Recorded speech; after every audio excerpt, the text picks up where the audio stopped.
सकते ना सरपंच। फिर ठाकुर की साजिश राघव को समझ आ जाती है।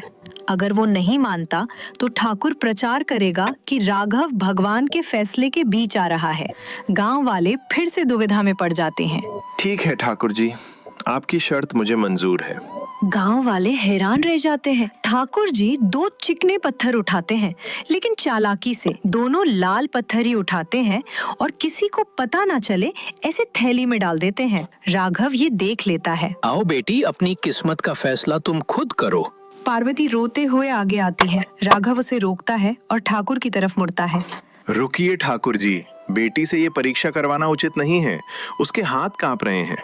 उस लड़की की तरफ से ग्राम सरपंच होने के नाते मैं वो पत्थर निकालूंगा। भूपति ठाकुर न चाहते हुए भी मानना पड़ा। ठीक है, तुम्हारी मर्जी, निकालो। राघव थैली में हाथ डालता है और एक पत्थर निकालता है। उसे बिना देखे ही मुट्ठी बंद करके तुरंत अरे, मेरे हाथ से पत्थर फिसल गया। चिल्लाते हुए उसे दूर फेंक देता है। ए, क्या किया? जानबूझकर फेंका क्या? भूपति ठाकुर गुस्से में।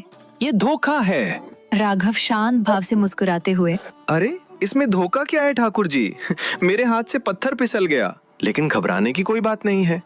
मैंने कौन सा पत्थर निकाला था ये जानना बहुत आसान है। थैली में बचे हुए पत्थर को देख लेंगे तो पता चल जाएगा ना। अगर थैली में लाल पत्थर है तो इसका मतलब मैंने जो निकाल कर फेंका वो काला पत्थर ही होगा ना। और अगर थैली में काला पत्थर है तो मैं मान लूंगा कि मैंने लाल पत्थर निकाला था। ठाकुर जी थैली नहीं दिखा सकते। अगर दिखाएंगे तो उसमें दूसरा लाल पत्थर ही निकलेगा और उनकी पोल खुल जाएगी। अगर नहीं दिखाते तो मानना पड़ेगा कि राघव ने काला पत्थर ही निकाला था। भूपति ठाकुर दांत पीसते हुए अपमान के साथ, देखा, ठाकुर जी चुप है। इसका मतलब थैली में लाल पत्थर ही है, यानी मैंने जो निकाला वो काला पत्थर था। वीरैया जी का कर्ज और ब्याज सब माफ। गांव वाले सब राघव की होशियारी और सूझबूझ पर हैरान होकर राघव सरपंच जिंदाबाद के नारे जोर जोर से लगाते हैं। भूपति ठाकुर अपमानित होकर सिर झुकाकर वहां से चले जाते हैं। एक त्योहार का दिन, पूरा गांव खुश है। राघव, लक्ष्मी, शंकरैया, रामदास काका सब मिलकर गांव के मंदिर में पूजा कर रहे हैं।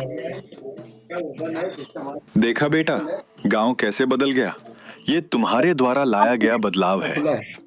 नहीं काका, ये मैं नहीं लाया, ये हम सबके अंदर मौजूद पर सोई हुई हिम्मत का बदलाव है। उस हिम्मत को जगाना ही मेरा काम था। हमारी एकता, हमारी समझदारी, यही असली ग्राम जीवन का सत्य है। Hello everyone.